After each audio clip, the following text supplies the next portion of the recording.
أعوذ بالله السميع العليم من الشيطان الرجيم بسم الله الرحمن الرحيم الحمد لله رب العالمين وبه نستعين وصلى الله على سيدنا محمد وصحبه الطاهرين وعن الله عليهم أجمعين. Il y a quelques jours en arrière, j'avais pas prévu de faire cette vidéo. Normalement, j'aurais dû vous parler de la connaissance de l'imam, toujours le cours sur l'imam. Mais j'ai rencontré un frère que j'avais pas vu depuis longtemps. Il m'a relaté quelque chose qui m'a étonné et que ça me donne l'occasion de parler de ce sujet-là. Mon sujet sera sur le rouleau, l'exagération vers les imams. Bien sûr, on me dira comme quoi je vais rabaisser les imams et je serai muqassirine. En vérité, vous savez très bien que tout le monde est muqassirine sur ce point-là, qui peuvent comprendre la grandeur des imams, alayhim salam. Donc même après, si on doit juger de ma croyance, je suis loin de rejeter les traditions qui seraient appelées de rouleau vis-à-vis de nos imams. Par exemple, j'accepte Khutbat al-Bayan, Khutbat Iftikhari, ou bien Khutbat Tantajiliya, et le hadith de Marifa bin Nouaniya, de l'imam Ali alayhi salam. Même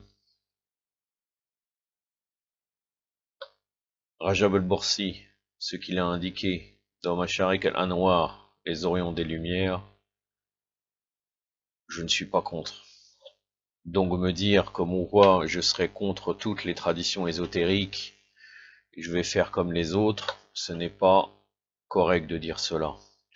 Malgré que sur le Masharik al-Anwar, el-Majlisi, l'auteur de Bihar el-Anwar, rejetait le livre de Rajab al-Bursi. Malgré que lui-même, dans Bihar el-Anwar, il a 100 pages à peu près sur Marifa bin Nouaniya, en citant les hadiths, qui sont encore plus hauts dans ce que beaucoup de gens appelleraient le roulou, mais ce n'est pas le roulou, plus haut que Rajab al-Bursi, ce qu'il a pu dire dans son livre. La kolihal, ce n'est pas mon propos. La situation est que j'ai rencontré un frère qui m'a dit, telle personne dit que les imams sont, alayhim salam, sont Allah. Là, bien sûr, là, j'ai agi avec précaution. Je lui ai dit, que pense-t-il? Est-ce qu'il veut dire comme quoi ils sont les noms d'Allah? Il m'a dit non, Allah lui-même. Donc, le roulou, et il dit que c'est l'essence d'Allah. Mon intervention va avoir 3 parties. La première partie, je vais discuter un peu, donner quelques arguments de moi-même. Après, je vais vous citer une parole de Al-Majlisi sur ce sujet-là, et les hadiths de Ahl-Bayt qui parlent sur les exagérations et le comportement vis-à-vis des roulates, comment agir avec eux, quelle doit être notre attitude. Le problème en vérité, là pour ce frère, c'est condamnable, il n'y a aucun doute là-dessus, mais le problème qu'il y a une méthode et une mode actuellement de certaines personnes qu'on peut voir même sur Facebook, d'employer des propos qui ressemblent au shatahad des soufis. Et ça, c'est problématique. Même si effectivement, après qu'on interroge cette personne et ce qui est arrivé, on a vu que il avait plus ou moins juste, en citant des hadiths, des choses comme ça. Mais pourquoi critiquer les soufis et leurs méthodes alors qu'on essaye de faire la même chose? On essaye de choquer l'auditeur pour, soi-disant, lui faire découvrir une vérité. Alors qu'en vérité, normalement, il faut déjà que la personne ait acquis certaines connaissances pour qu'elle puisse accéder à ces vérités-là. C'est trop difficile pour certains de comprendre cela. Donc, vaut mieux qu'ils apprennent les bases de l'islam et de la croyance chiite que de commencer à parler de ces sujets-là et de rentrer dans ces sujets-là en provocation. Et après, si on répond, quelquefois certains vont même jusqu'à insulter, comme quoi on n'est pas vraiment chiite, on n'a rien compris, nous sommes des ignorants. Alors que quelquefois la personne ne critique pas le fait, on ne critique pas le fait qu'il a dit cela, on critique le fait qu'il parle comme ça là, par provocation, il crée des doutes et des équivoques, des shubuhat. Mais en soi, dans la doctrine, peut-être on peut penser qu'il ait raison, cette personne. Mais, par contre, là, dans le cas que je vous cite, c'est totalement aberrant. C'est-à-dire que la personne a dit, ils sont Allah.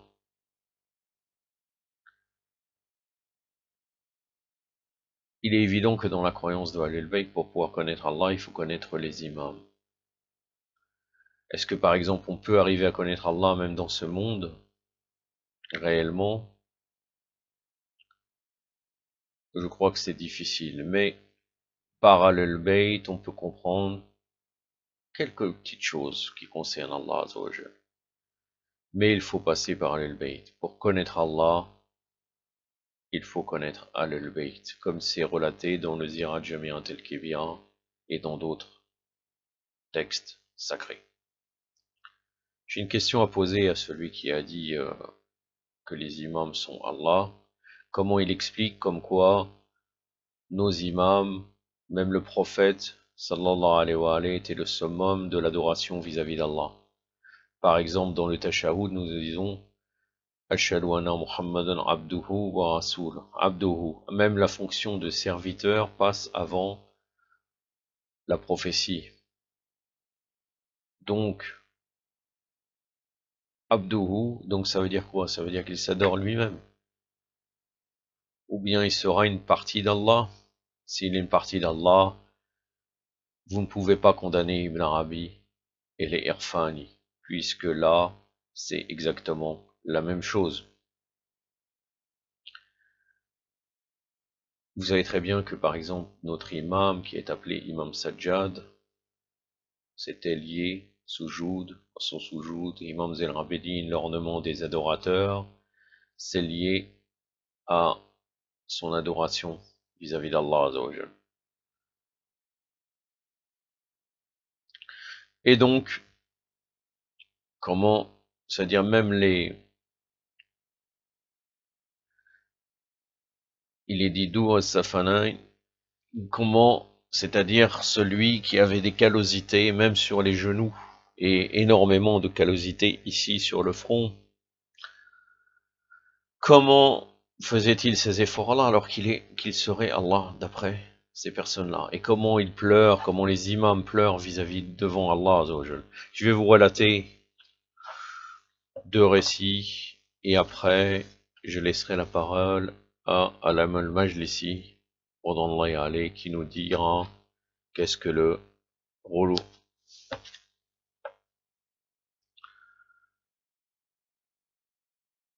Donc de l'imam Sadiq alayhi salam, le tenant dans son père, l'imam al-Baqir alayhi salam. Quand Ali ibn al-Hussein alayhi salam priait, il changeait de couleur. Quand il se prosternait, il ne levait pas la tête avant d'être couvert de transpiration. Biyar el-Anwar, le volume 46, page 64, le hadith numéro 23. Muntaha el-Amal, volume 2, page 21. Ilyat al-Abrar, le volume 3, la page 241. On rapporte qu'un jour un incendie se déclara dans la maison où il se trouvait, alayhi salam, alors qu'il était en prosternation. Les gens de la maison arrivèrent en disant « Ô fils du messager d'Allah, le feu, le feu !» Il ne va pas la tête jusqu'à ce que le feu le fût éteint. On lui demanda après qu'il se fût assis « Qu'est-ce qui te distrait du feu ?» Il répondit « Ce qui m'a détourné du feu, c'est le feu le plus grand, les feux de l'enfer. »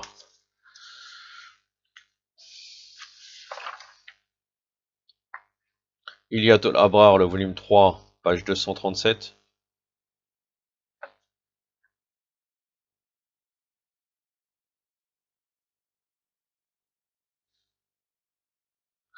Muntaha al-Amal, volume 2, page 21. Voilà, la question que je pose, c'est qu'est-ce que c'est ça? C'est de la simulation, c'est comment? Comment expliquer cela s'il est Allah Azza wa Jal?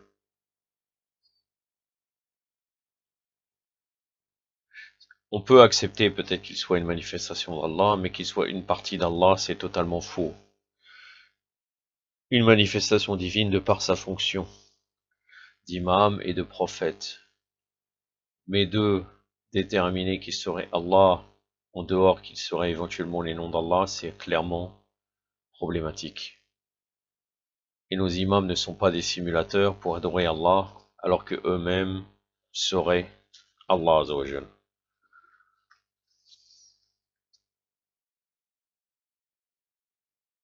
Donc Alam al-Majlisi nous dit dans Bihar al-Anwar, le volume 25, page 346, il définit l'exagération, le relou. L'exagération en ce qui concerne le prophète sallallahu alayhi wa alayhi, ou les imams alayhim salam, est égale à la croyance en leur divinité, à ce qu'ils sont associés à Allah dans l'adoration, la création ou la provision de la subsistance de ses serviteurs, ou cette croyance que l'âme de l'un d'eux a été incarnée dans un autre corps pour former un seul être. Cela est aussi égal à ce que le prophète et les imams sont conscients d'invisible sans l'aide d'Allah, c'est-à-dire indépendamment d'Allah, puisque toute chose, même quand ils connaissent le ghaib, l'invisible, c'est lié à Allah Azza wa Jal. Que les imams sont des prophètes ou que leur connaissance suffit aux serviteurs d'Allah d'obéir à Dieu ou d'éviter les péchés. Toutes ces croyances sont la mécréance, kufr et l'athéisme, et le had, et font l'homme sortir de la religion comme il a été souligné dans des raisonnements logiques, des versets coraniques et de nombreux hadiths. Les imams infaillibles, alayhim salam, se sont éloignés de ces gens exagérateurs et démontré leur mécréance. Voilà ce que dit Bihar el-Anwar al-Majlisi dans son livre béni.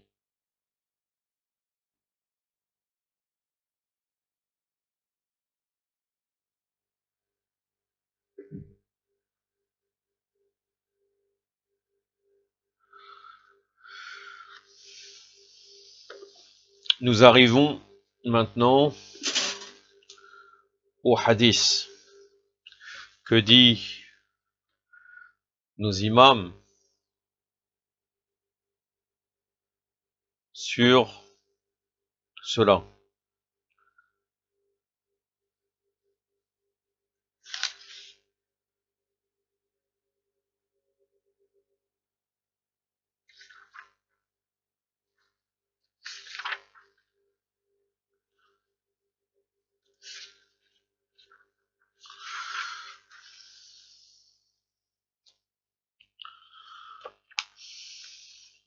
J'ai oublié de vous citer un autre hadith que j'avais mis de côté pour vous. J'ai demandé, Abu Hashim dit, j'ai demandé une question à l'imam Rida alayhi salam sur les exagérateurs, Rolat et le Mufawwada. Mufawwada, c'est celui qui dit que Dieu a créé Muhammad sallallahu alayhi wa Allah azza wa jal, et lui a délégué le pouvoir de la création du monde, et que Muhammad sallallahu alayhi wa sallam est le créateur du monde entier. Il a dit, les Rolat sont mécréants, et les Mufawwada sont polythéistes. Celui qui est fréquente ou accompagne, mange ou boit avec eux, se marie avec eux, leur fait confiance, confirme leurs paroles, ou les aide même par un seul mot, il sera sorti du cercle de ceux qui acceptent la tutelle d'Allah, de son messager et des gens de la demeure prophétique. Bihar al-Anwar, le volume 25, page 273.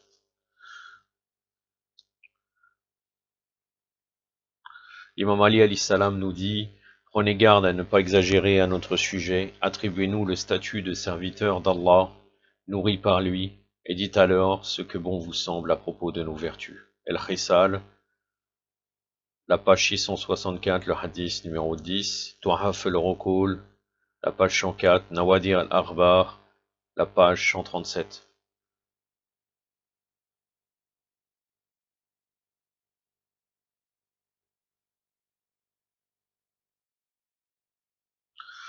De Salih ibn Sal, j'avais attribué le statut de divinité à l'imam Sadiq alayhi salam, mais lors d'une visite à l'imam alayhi salam, dès qu'il m'aperçut, il déclara: Ô Salih, je prends Allah à témoin pour dire que nous avons été créés en tant que serviteurs, que nous avons un Seigneur que nous adorons et que si nous ne l'adorions pas, nous en serions châtiés.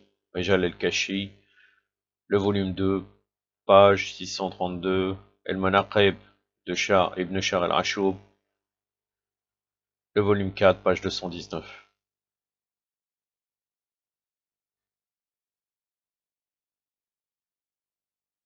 Ismaël ibn Abdel Aziz, l'imam Sadiq alayhi salam m'a demandé ceci: Ô Ismaël, apporte-moi de l'eau dans la pièce réservée aux ablutions.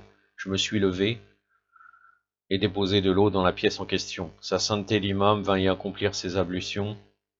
Alors je me suis dit à moi-même: je pense de lui ceci et cela, et il accomplit ses ablutions. Autrement dit, il se dit pourquoi il fait ses ablutions alors que lui-même il saurait Allah Azza wa Jal. Après un moment, sa sainteté l'imam alayhi salam sortit de la pièce réservée aux ablutions et dit: n'élève pas un immeuble plus haut de ce qu'il peut supporter, car il s'effondra. Considère-nous avant tout en tant que créés, puis dis à notre propos ce que tu désires. C'est-à-dire, il est connu, ça c'est dans Bassa al-Darajat, volume, la page 236, le hadith numéro 5. Khalra et Jwaja'a, le volume 2, page 735, hadith numéro 45. El-Saqeb, Final Manaqeb, la page 402, le hadith 330. Oui, bien sûr, il y a une règle qui dit: vous pouvez dire toute chose sur nous, l'essentiel que vous attribuez plus pas le Créateur, d'être le Créateur. Donc, toujours, on laisse une limite en disant qu'ils n'ont pas la création et qu'ils ne sont pas Allah Azza wa Jal. L'imam Sadiq alayhi salam nous dit: méfiez-vous de ceux qui dépassent la mesure, car ils feront dévier vos enfants.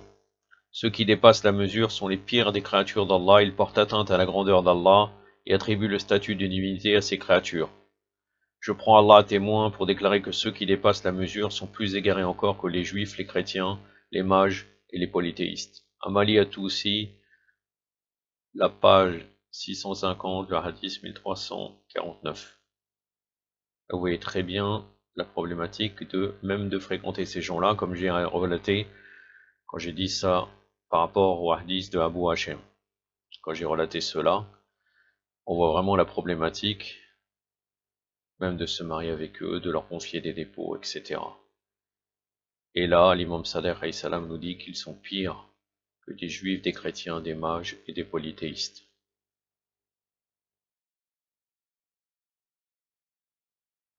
Là, il y a une règle dans ce prochain hadith qui est intéressante, qui ne parle pas seulement uniquement de cela, de l'exagération, et il parle aussi de ceux qui sont muqassirin, c'est-à-dire qui restent en arrière, qui ne suivent pas même les enseignements, et négligents. L'imam Rida alayhi salam dit: nous, les gens de la demeure de Muhammad sallallahu alayhi wa alayhi, nous sommes les gens de la modération. Les extrémistes n'accèdent pas jusqu'à nous et nous ne sommes pas avec ceux qui traînent à l'arrière. Ceux qui traînent à l'arrière, autrement dit, muqassirin. El-Kafi, le volume 1, la page 101, le hadith numéro 3.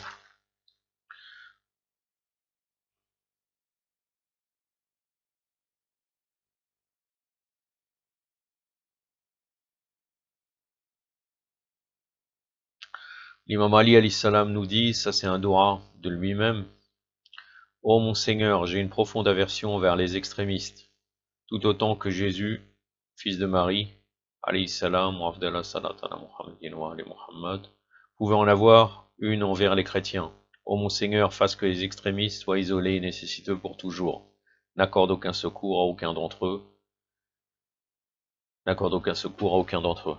Amali Atoussi, la page 650, le hadith numéro 135, et le Manaqib de Ibn Shar al-Ashub, le volume 1, la page 263. Un autre doua de l'imam Rida alayhi salam, qui est très long, qui est présent dans le livre de croyance de Irtiqadat de Shir Sadour.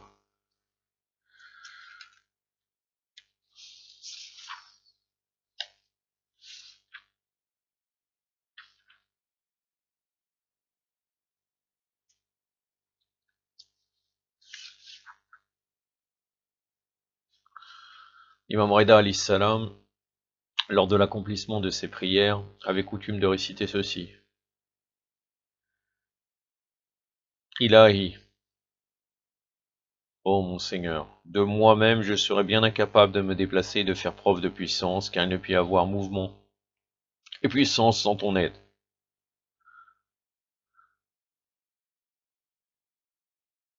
Ô mon Dieu, devant toi je blâme ceux qui nous attribuent des rôles que nous n'avons jamais évoqués. Ô mon Dieu, tu es le Créateur et le Décideur, c'est toi que nous adorons, c'est toi dont nous implorons le secours. Ô mon Dieu, tu es notre Créateur et le Créateur de nos prédécesseurs, le premier et l'éternel. Ô mon Dieu, la Seigneurie ne convient qu'à toi, la divinité n'existe qu'en toi. Maudis les chrétiens qui ont dégradé ta grandeur, et maudis également tous ceux qui s'auto-attribuent des titres qu'ils ne méritent pas. Ô mon Dieu, nous sommes tes serviteurs et les enfants de tes serviteurs. Nous ne possédons aucun profit, ni subissons aucune perte par nous-mêmes, ni possédons aucun pouvoir sur notre vie, notre mort et notre résurrection. Ô mon Dieu, devant toi nous renions toute personne qui nous attribue un statut de divinité. Là, vous voyez clairement à travers ce doigt, pour l'instant, il renie totalement ceux qui nous attribuent un statut de divinité. Devant toi, nous exprimons notre profonde aversion pour toute personne qui soutient que la création et la subsistance sont entre nos mains. De la même manière que Aïssa, Jésus alayhi salam, exprima son aversion pour les chrétiens. Ô mon Dieu, nous n'avons jamais appelé ces personnes à faire preuve d'une telle croyance, donc ne nous tiens pas pour responsables de leur croyance et proclamons les proclamations. Donc ils sont innocents, ils font le baraha envers ceux qui ont ces telles croyances. Accorde-nous ton pardon pour tout ce qu'elle comporte à notre égard. Notre Seigneur ne laisse pas sur la terre aucun habitant qui soit au nombre des incrédules.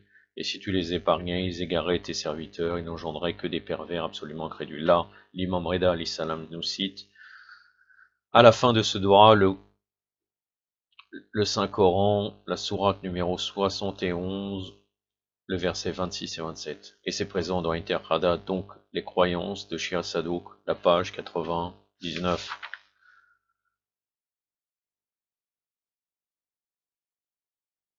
L'imam Sadr salam nous dit une des choses encore, comment on doit agir avec ces gens-là. La plus petite chose qui éloigne le croyant de sa foi est celle de s'asseoir en compagnie d'un extrémiste. Donc interdit de s'asseoir avec un extrémiste, de prêter attention à ce qu'il dit et être d'accord avec ses paroles.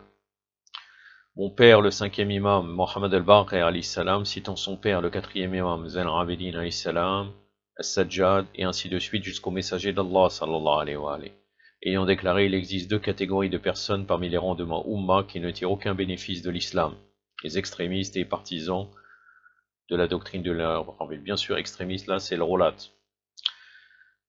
Les doctrines du libre arbitre, Qadariya. El-Khisal, donc de Shir Sadouk, la page 72, le hadith numéro 109.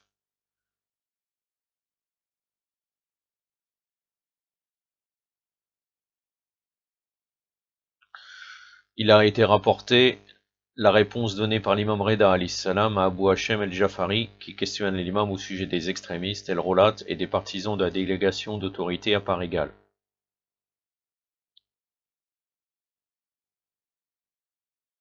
Moforada, donc c'est ceux qui attribuent un pouvoir de délégation à un être humain ou à toute autre chose. Et donc c'est les partisans du shirk et de l'associationnisme, sous toutes ses formes. Donc Abu Hashem interrogea l'imam Reda alayhi salam sur le sujet des extrémistes et partisans de la délégation. L'imam répond, les extrémistes sont des incrédules, et les partisans de la délégation d'autorité sont des idolâtres ou associationnistes. Toute personne qui leur tient compagnie ou se mêle à eux, ou prend place parmi eux autour de la même nappe ou entretient des relations avec eux ou leur donne épouse, ou s'accouple à eux ou devient leur personne de confiance ou leur confie une charge, ou confirme leur dire ou leur accorde son aide, même par une simple parole, une telle personne est sortie de l'autorité d'Allah, le Très-Haut, de l'autorité du messager d'Allah, sallallahu alayhi wa alayhi, de la nôtre, et al-Bayt. Ouyan Arbar el-Reda, le volume 2, page 203, hadith numéro 4. Nous voyons clairement, même on pourrait dire une fatwa, ça serait un mujtahid, c'était comme l'équivalent d'une fatwa, une fatwa de l'infaillible, qui nous dit l'attitude qu'on doit avoir envers les relats.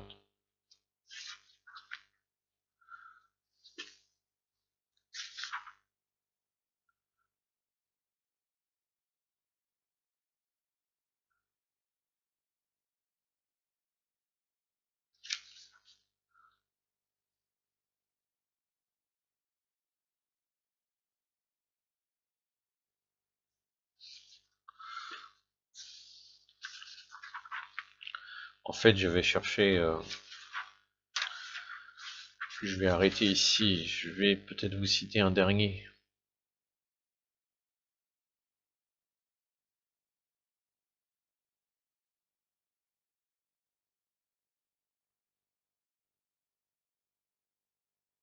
Voilà, de l'imam Ali alayhi salam dans Naj al-Balagha Sharif, le sermon 127. L'imam Ali alayhi salam dit: bientôt je serai la raison de l'anéantissement de deux groupes de personnes. L'un des deux est composé de ceux de nos fanatismes, mis dans leur preuve d'affection à mon égard, les fera sortir de la voie droite. Et l'autre est composé de ceux dont le fanatisme, mis dans leur preuve d'hostilité à mon égard, les fera s'égarer. L'attitude la plus raisonnable à prendre envers moi est celle de ceux qui suivent la voie du juste milieu. C'est avec eux que vous devez aller. Naj al-Balagha, le sermon 127. J'en ai terminé avec ce sujet, je crois que ça a été clair.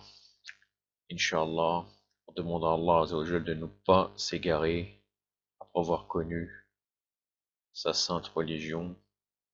Bismillah ar-Rahman ar-Rahim, Ya Allah, Ya Rahman, Ya Rahim, Ya Muqallib al-Qulub, Sabbat qalbi ala dinik. Ya Allah, Ya Rahman, Ya Rahim, Ya Muqallib al-Qulub, Sabbat qalbi ala dinik. Ya Allah, Ya Rahman, Ya Rahim, Ya Muqallib al-Qulub, Sabbat qalbi ala dinik. برحمتك يا ارحم الراحمين وصلى الله على سيدنا محمد وعلى الطاهرين والسلام عليكم ورحمة الله.